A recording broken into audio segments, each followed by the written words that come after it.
Doesn't this feel good? Like, that's extra long. Don't gotta worry about it falling. Oh, yeah. Yeah, the extra long, you always gotta get it. Long and, like, thin. Yes. I don't mind thin. Interesting. Doesn't hurt. Yeah, it fits right in.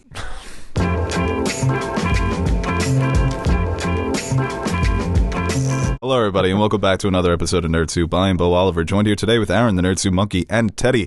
And we are back to review the Spider-Man movies, gearing up for Spider-Man No Way Home. We're moving on to the second one, Spider-Man 2, as critically acclaimed as the first, if not more so. And it's kind of amazing how lightning struck twice with this franchise so early. We have this iconic villain, played by Willem Dafoe, the Green Goblin, and you come back with Alfred Molina as Doc Ock. That's the actor you want to get. At this point in his career, he's been critically acclaimed, so he comes on over, does a superhero movie, gets the bag, and he delivers. I mean, people would argue this may be the best Spider-Man villain, and Spider-Man movie. He got what you paid for with him.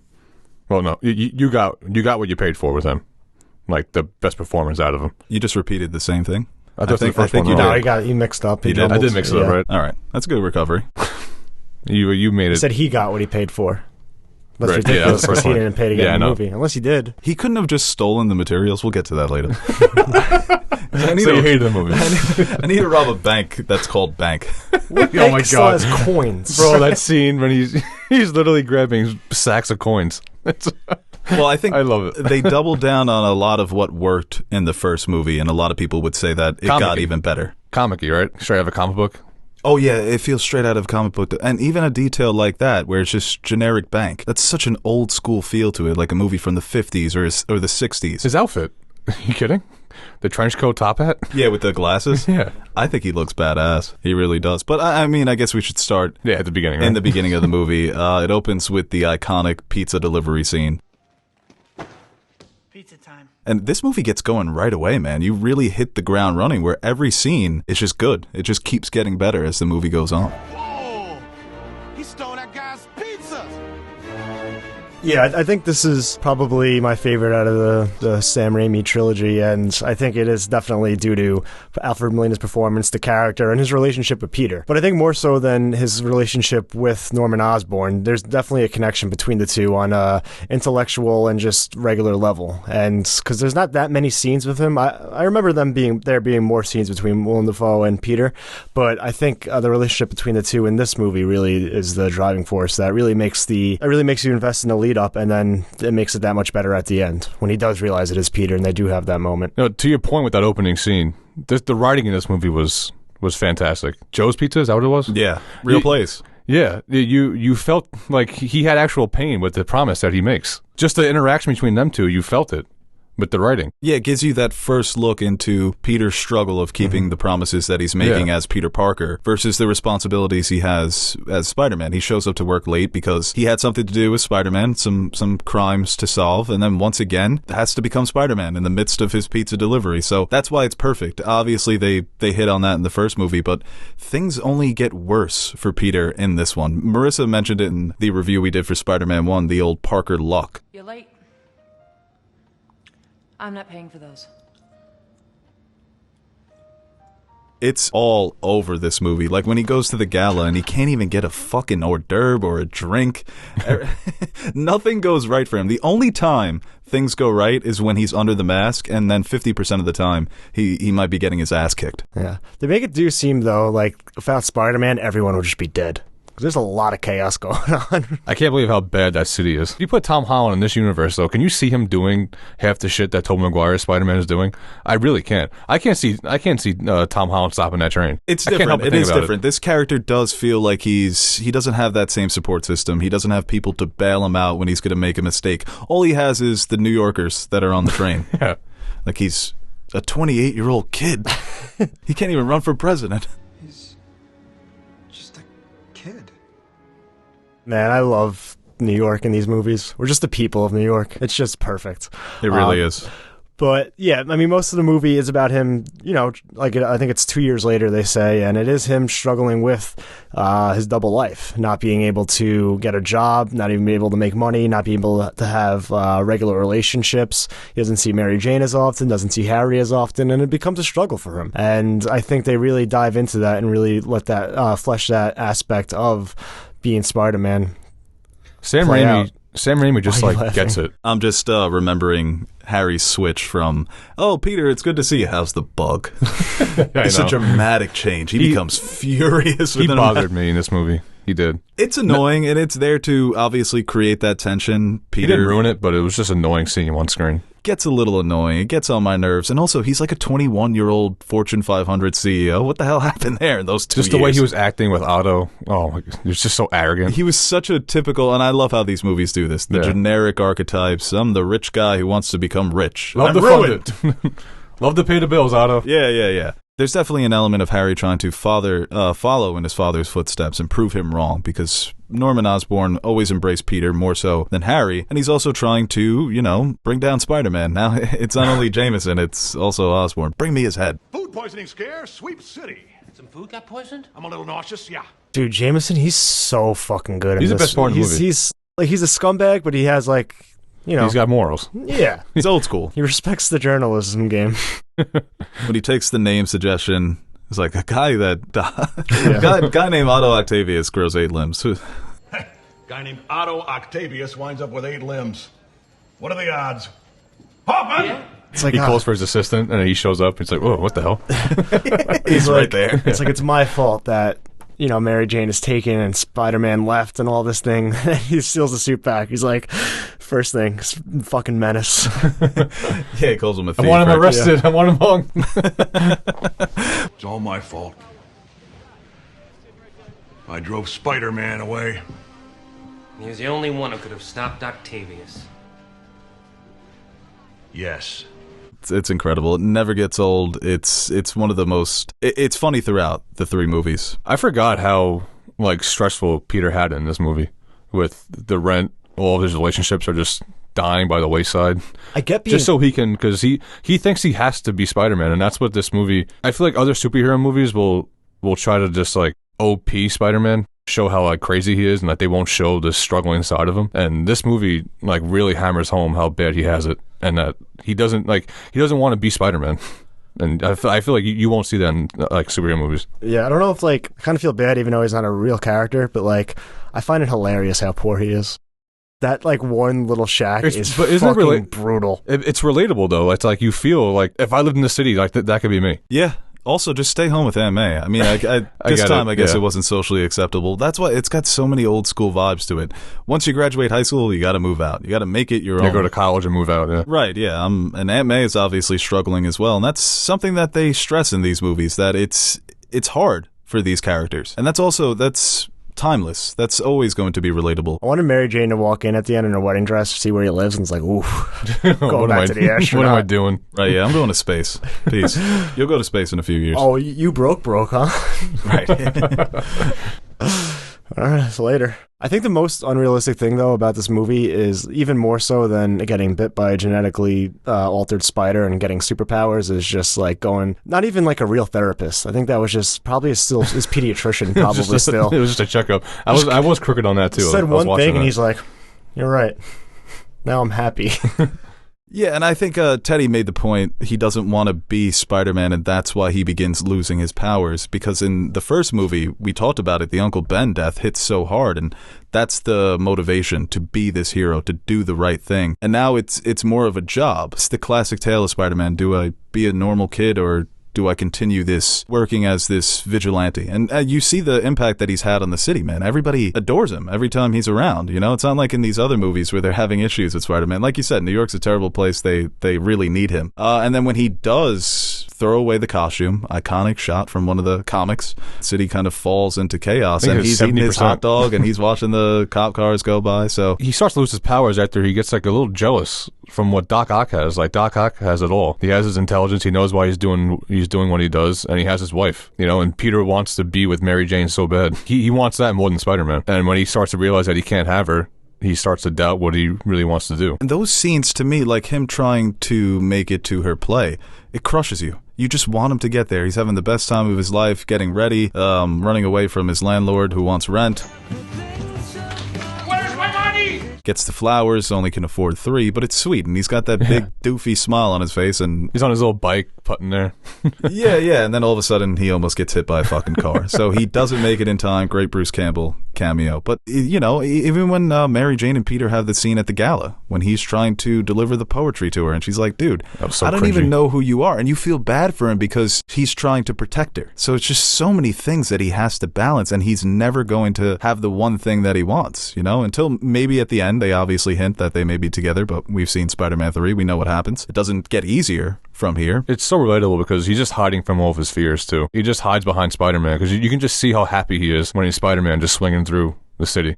And I think they did a better job of, he's not as quippy as Garfield or Holland, but I like, here's your change, or you're getting in the way. He's like, I have a knack for that. I thought he was a bit more clever under the mask, a bit more likable. And I think he does a good job with the voiceovers. Getting on my nerves. I have a knack for that. Not anymore.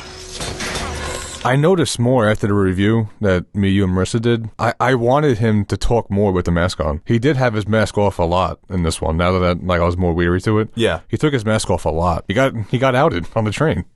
Yeah. That happened today. Someone's gonna live stream that. Are you kidding? It'll be on Side Talk. Pour one out for Uncle Ben. Pour it out for him. Yeah. But yeah, I think that story is done very well and really comes full circle at the end when, you know, it's Mary Jane's choice. She's like, you never really asked me if I wanted to be a part of this. I know what the risk is and I'm willing to take that chance. And I think that's a nice little sentiment.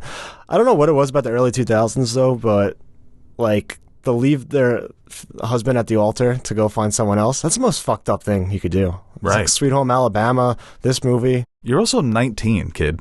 Why are you married? Why is Straight out of Harry high running school. a company? Why aren't you living with Aunt May? You're all children still. That really has They're 10 changed years in 20 younger than me. years. I want to touch on the pacing, too. It was a little slow at first. Do you guys agree? That's a little ballsy, though. Like a sequel to a really good Spider-Man movie to start off that slow, but not that many Spider-Man interactions. I don't think it was too slow. I think it definitely No, I liked it. Yeah. I enjoyed it because of how well the character development they did with Peter and Doc Ock, but it was ballsy, and I commend them for it. Did a great job. Set the whole movie up. It definitely pays off at the end because I think even though they probably didn't spend too much time on it or it wasn't like anything groundbreaking in terms of character development, I think the little scenes you got with Doc Ock really set the stage for the rest of the film. Like those little scenes with his wife, and you get the idea of his motivation. Like they did it in the last movie. It's nothing novel, but the concept of a genius obsessed with his work and then kind of having that really is the same thing as Green Goblin, having that interfered with your own creation, driving you mad. Like, Yeah, no, it's very similar. Yeah, and I think it's a classic, if it's not broke, don't fix it, because he's got different shades. He obviously killed his own wife. they did the same thing in Amazing Spider-Man. And, you know, Ted, you made the point that he sees in Doc Ock everything that he wants to be. He's got the wife, he's a genius, he's being funded, he gets to obsess over his work, but it goes too far. It's just like Green Goblin, where he pushes it too far and he ends up losing the thing that is most important to him. But I think that conversation that they have when Harry gets Otto to sit down with Peter, it was great for their development. You only need, it's really amazing what you can do in movies. You just need a scene. A couple minutes. A couple of jokes, a couple of worn lines, some interactions. You could tell, obviously, he's a man that Peter looks up to, like Teddy mentioned. So, and then when everything goes wrong, it is devastating, and you feel bad for the character because Molina is great at playing an obsessive genius, right? Mm-hmm. Even though he is so brilliant, he is also personable, and that's obviously the job of an actor. But he does a great job, and when he does have that turn to madness, obviously it's preceded by the hospital scene, which is the Friday the 13th scene? Maybe, I mean, we talked about the horror elements in Spider-Man 1. That's not even trying to hide it. That's that was scary. straight horror. That is... Bro, I don't remember that. Like... You don't remember it being that crazy, right? I texted him the exact same thing. Dark stuff. It's Sam Raimi, and like obviously the horror background, like that's. But for him to like sprinkle that in and be able to get away with it, that's that scene that's where definitely a testament of the time or Marvel back then and what you. He definitely lied to the studio. Yeah, like, you got to cut that scene out. Oh yeah, we'll cut it. It's like, out. It's out. Sam, we noticed there's like a brutal murder scene and a lot of wet T-shirt in this film. Right? Is there any way you can? I respect the wet T-shirt part though.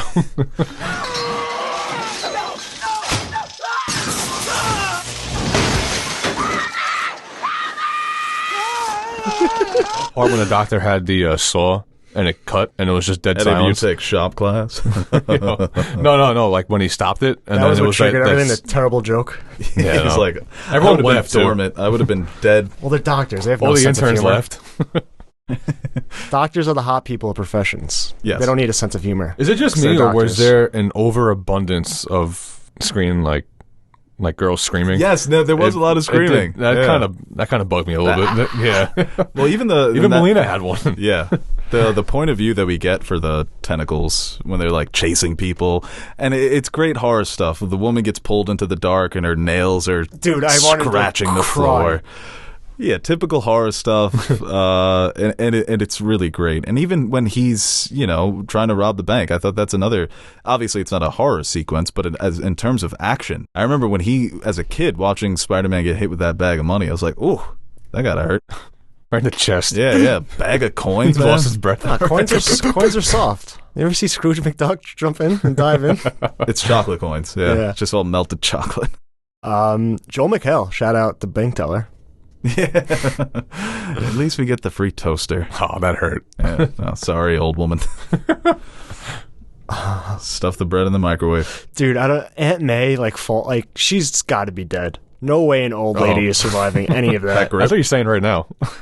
Oh yeah, but I'm just saying, like, in the movie She might be. universe, like any old person, I mean, they need life alert if they fall like down the stairs, and she's falling 10 stories. That's a good grab though with that umbrella. Okay, I understand that she wasn't going to fall if she let go, but there's no way she's holding on for that You hear long. people She's like, I can't do a pull-up. It's like, I said these. That's like she's holding on for like literally like 3 minutes. yeah, someone like who's 60 years old, like, oh, what happened? No, they just like driving and had a heart attack. She's fucking 90, falling 20 stories, and she's not having a heart attack. But I think that it does add to the movie because it feels like such a movie. Like you are being transported to a new world where the old woman could fly around and still hang on to things. What and if, then she like, has also the assist. She helps did him. have a fucking great time. Yeah, that's a good grab. I think, and it's such a great line too that she says. We sure showed him.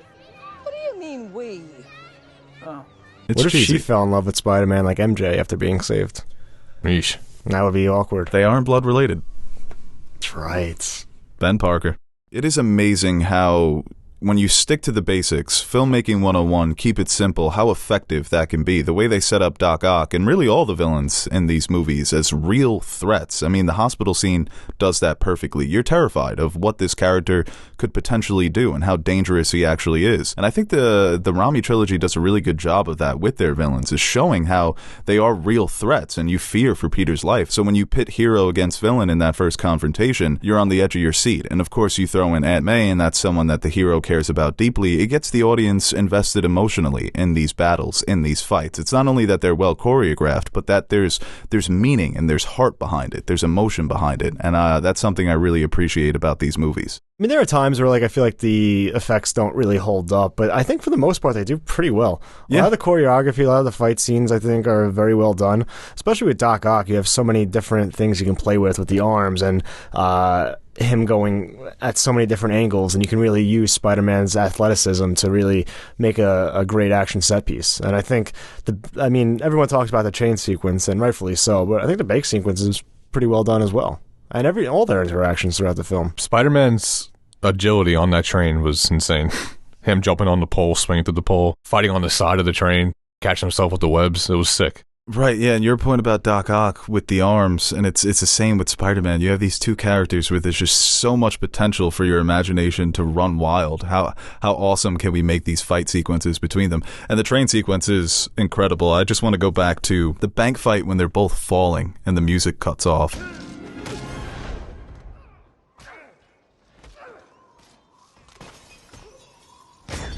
I love when that part happens. But yeah, the train, I mean, him stopping the train, it's become maybe the most iconic Spider-Man moment. Him trying to hold that shit back and everything that it takes out of him to do it. How about that guy chirping him when he fails the first time? Any more bright ideas? I got a few. Yeah. I love it. So New York, That's right? New York, yeah. It's a Yankee fan booing Stanton. They're booing Spider-Man. That's a waste of a contract. Definitely someone on that call was like, yo, why doesn't he play for the Knicks? Oh, 100%, yeah. He should be playing point guard. Playing corner for the Jets. You brought up the visuals. There was one visual in this movie when he was swinging to meet. Having all those superpowers and deciding to just play cornerback on the Jets. Any position, any sport in the world, you're the cornerback. It worked out for Deion Sanders. Right, but you're taking shortstop Yankees, point guard Knicks. No, I'm playing cornerback. I want to put people on Parker Island. Spidey Island. Yeah, come to Spidey Island, bitch. You would pick everything off. Is this shot on Sam Raimi? You brought up visuals. There was one shot in this movie where he was swinging to meet Doc Ock on the west side or the west tower. As he's swinging, it goes from him swinging to Doc Ock's glasses. Yeah, I think is that on Sam Raimi? Yeah, definitely.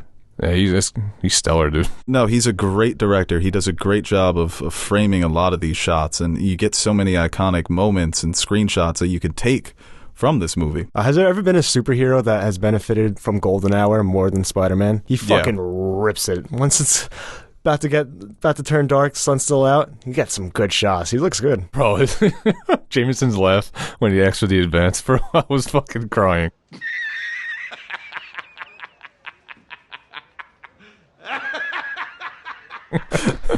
It's so obnoxious. How about him get the deal of a lifetime? $100 for a Spidey suit? $100. That's going for at least $1 million, I think. At least. Well, you gotta prove that it's his, though. Give you $50. I could get more than that on eBay. All right, 100. Miss Brandt, give this man his money and throw in a bar of soap. Well, in the beginning, what Doc Ock is trying to do, creating the fusion reactor, and you wonder if that's going to be used in No Way Home to explain how he got there. There have been rumors about that the sacrifice that he makes in the end when he and Spider-Man successfully shut it down, that he wasn't killed, that he was transported to a new universe. And we'll see. But he comes back, and that's I don't want to talk too much about No Way Home. But where he ends off in this film is redemption, right? He wants to sacrifice himself. He realizes he was wrong, or whatever was controlling him was wrong, and he makes the ultimate sacrifice. So if that is the same character, you would assume in No Way Home that like he's kind of a good guy, but like when we see him in the trailer, it seems a little bit different. So right, and there were also, I mean, it looks like there may be some common ground that Tom Holland, Spider-Man, and Doc Ock have, because he's fighting all the other villains in the trailer, but he does have a conversation with Doc Ock. So we'll see. Obviously, he's all over the marketing material in the trailer, so we're gonna get some more of him. And like you said, he does get the redemption at the end. He's able to control the arms. They're no longer controlling him, and they use that. It's similar to the mask, where is it the serum, or is it just any natural person can feel this way, can have these conflicting thoughts and motivations, but he gives up on his dream to save the world. Spider-Man has to do the opposite, where he's so concerned with doing the greater good. It's maybe you have to find this balance where you can be Spider-Man but also have love, and it's not easy. It's not something, like we said, Spider-Man 3, it only gets more difficult, but at least they both kind of have moments there at the end where Doc Ock, I mean, he may have died, but at least Peters can be a bit more optimistic about his personal future while still being Spider-Man. Isn't it about time somebody saved your life? Yeah, and Harry has that moment at the end where he has the opportunity to kill Peter. He pulls off the mask, and it's his childhood friend, and that's a shocking moment for him. It reminds me of Cap and Tony Stark, where it's secrets kept between friends because of who they are and what they do. It's not an easy conversation to have. I'm Spider-Man. Your dad was killed by his own glider because he went psychotic. Harry's still got those daddy issues, and this is kind of his last attempt at resolving them. Once again, he can't bring himself to do it because it ends up being Peter, and even tells Doc Ock, you could find him through Peter, but don't hurt him. Yeah. And Doc Ock puts him through a fucking blender. Don't hurt Peter!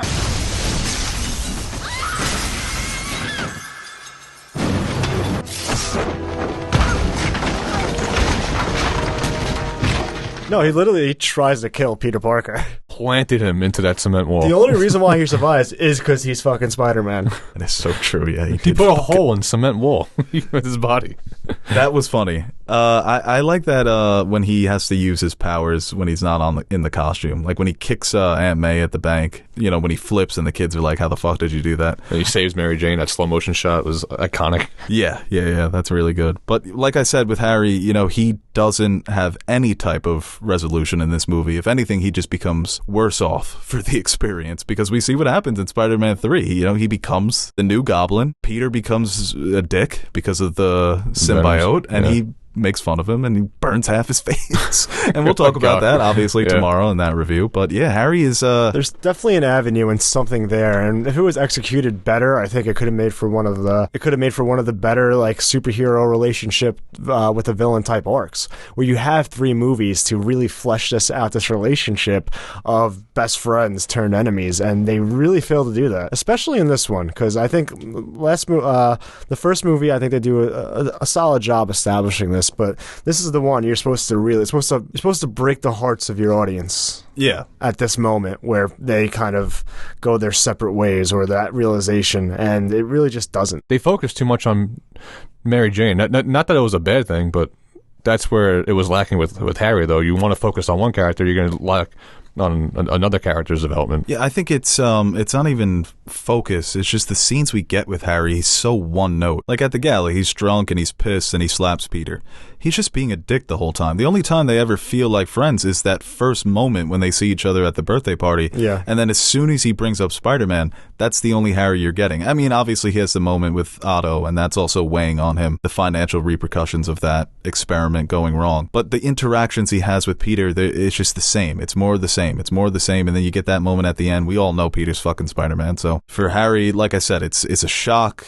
But that's not the end of it. It's something that does continue into the next movie, a movie that I like more than you guys. I've always wondered why he never told Harry what actually happened in this Spider-Man. Like I'm wondering if Peter knows that how stubborn and thick-headed Harry is, that he just wouldn't even understand it, and like it's not even worth wasting time to talk about it. Yeah, it's just like Kat with Tony. It's a hard conversation, and sometimes human beings, we avoid those like the fucking plague. Yeah.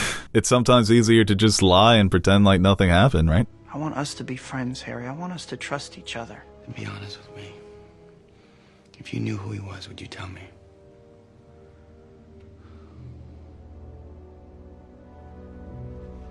I'm just thinking back on when I went to go see this in the theaters. If you think about it, Spider-Man really brought like the comic book stereotype nerdy people to the whole world together. You're seeing people that my friends from high school going to see this movie that like you wouldn't see Spider-Man, but after the first one, like what the first one did for like comic book movies moving forward was like, it was tremendous. You didn't feel weird going to see Spider-Man as you would like if I told you I was reading a Spider-Man comic, you know? No, I don't want to use the word Not you, acceptable, but I think it did help bring these movies and superhero culture, nerd culture to the mainstream. Put on a map, man. Right, yeah, definitely. This begins the trajectory that we're seeing now, where every Marvel movie that comes out, people want to go see it opening night. It's something the whole family wants to see it now. It's like when The Sopranos was out and you go talk about the episode at the water cooler. You can't miss out on the MCU these days. Right. And these movies are partly tethered. responsible, but they play such a huge role along with some other movies around this time to really get that ball rolling. They really are, like, with the abundance of Marvel movie that we have, they're tethered through social media, just like regular life, like you said, people talking about it. Right. Like you don't want to miss out. It's like everyone is in tune with Marvel right now, and it's like if you miss it, you're a loser if you miss it. I like that. Tethered? Yeah. Where the hell do you pull that out of? Well, I pull some stuff. You just watch us? That's a classic right there. Once again, I want to give a shout out to Rosemary Harris, who was great as Aunt May in the first movie, and I think she's even better in this one. When you have that moment of her trying to give Peter the $20, even though that she's facing eviction, and he wants to give it back, and she's like, "You take this money." That hits me every time. Mm-hmm. It almost brings me to tears because it's such a genuine moment between mother and son, because that's what they really are. Even though I'm struggling, you come first, but you're not allowed to move back in. You're gonna have to pay your rent. Yeah, then that dick landlord takes it like it was nothing. Rent. And then they have the moment where Peter admits that he is, he puts Uncle Ben's death on his conscience, and that's something he does in the first movie. And obviously he's able to have a hard conversation here with Aunt May. Can't have two. So you only can have one hard conversation in the movie. And at first, her heart can take it, apparently. She can fall off skyscrapers. And at first, she's taken aback, but she does come to forgive him. And that's something that he definitely needed. Because I think a lot of his, like you said, his job as Spider-Man was making up for that last moment he had with Uncle Ben. It's similar to Harry, trying to resolve something that probably never can be resolved, But Aunt May helps him out here. And the characters of Aunt May and Uncle Ben are so important to Peter. And I think that this may be the best dynamic between them, between Aunt May and Peter, out of all the iterations of Spider-Man. Who's paying for college? Probably scholarship, right? The teacher was a dick too, but yeah, probably scholarship. Yeah, there's the lizard. Imagine it's that lizard in the new one. It's like I'm the lizard here. I got transported too. But you wanted that more in this movie, that, you know, showing that Peter is a genius. Yeah. And he impresses Doc Ock. Yeah. In the first one, they lacked showing how smart Peter Parker is, and I liked in this one they tried. You know, they had him in school answering questions quick. Intellectual conversation that he had with Doc Ock. Right. He had that. But I guess other than that, he knew to shut it down. I guess, I don't know. Anything else? It's like, what are you doing? I'm unplugging it, you idiot. You what do you psycho? think I'm doing? Shut it down. We'll figure it out. That's what it all comes down to. Like, no matter how smart or how big into science you are, it all comes down to pulling out a plug. And anybody can do that. Wouldn't know that from when he was pulling the plug out in the warehouse. But overall, like I said, many people consider this still to be the greatest superhero movie of all time. And I wouldn't say that, but when people argue for it, I'm not opposed to it. You know, it's cool that it's still in that class, that people still have so much. And I don't even think it's just nostalgia. I think it's just the quality of the movie holds up, so people are still willing to embrace it as one of the best. And like Teddy mentioned, it helped get the ball rolling, and then it's capped off brilliantly in the third one. So yeah, Spider-Man 2, great movie, man. People always argue that this was one of the best superhero movies ever, and I was a little hesitant on it because that's a big statement. And after watching this one again, I knew it was good, but I forgot Sam Raimi was, like, I forgot it was this good. I really enjoyed watching this. I like Spider-Man. Are you excited for the third one? I am. It'll be fun. Yeah, it's going to be fun. I like that. I hope this is the Venom. I hope he comes back. Give him another shot. Fuck Tom Hardy. I think Not this Tom is Hardy, his Venom. right. This is the better Venom. This one? I think Spider-Man 3's Venom is better. He's scarier too. But how many songs No. have Eminem made about him? 0. Exactly. Yeah, no songs. I think he may have a Nickelback song. So Damn, we were making some good points in that video. Hey guys, Aaron the Nerd Suit Monkey here. Before we end this video, I want to give a quick shout out to our Patreon supporters. What can I say about you guys that I haven't already said about myself? You are the most important part of the channel and the main reason we keep going strong. Like Bo says, you keep the lights on in the fridge so the fridge is full. Or something like that. So, from everyone here at Nerd Soup, I'd like to thank you guys for your continued support. If you're interested in joining the ranks of our Patreon supporters, head over to patreon.com/nerdsoup and check out the rewards we offer to our patrons. We recently dropped some new stickers for you guys to check out, or you could choose a tier that will allow you to select a movie, show, or video game for us to review. We've got a full slate of fan-suggested reviews coming your way, and we're really excited about the chance to review some of those movies and shows. We've also got t-shirts, mugs, behind-the-scenes videos showing how we bring our videos to life. And once again, thank you to all our Patreon pledgers who have been supporting us throughout the years. Without you, we wouldn't be able to convert all your pledges into cryptocurrency, so thank you from my future self for making us rich.